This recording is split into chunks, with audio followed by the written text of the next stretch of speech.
Hi friends, in this video I would be showing two methods to clear cache of all apps together on one tab.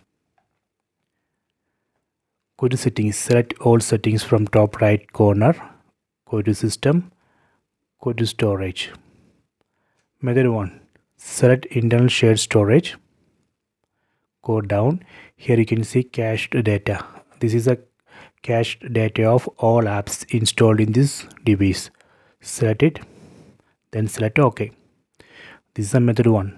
Let me go to method 2, go back to storage, then select free up storage, select clear cache. See, from here also you can clear cache data of all apps in a single tap. Okay, so these are two methods. Please try this. I hope you have enjoyed this video. Please subscribe this channel. Please like and share the video.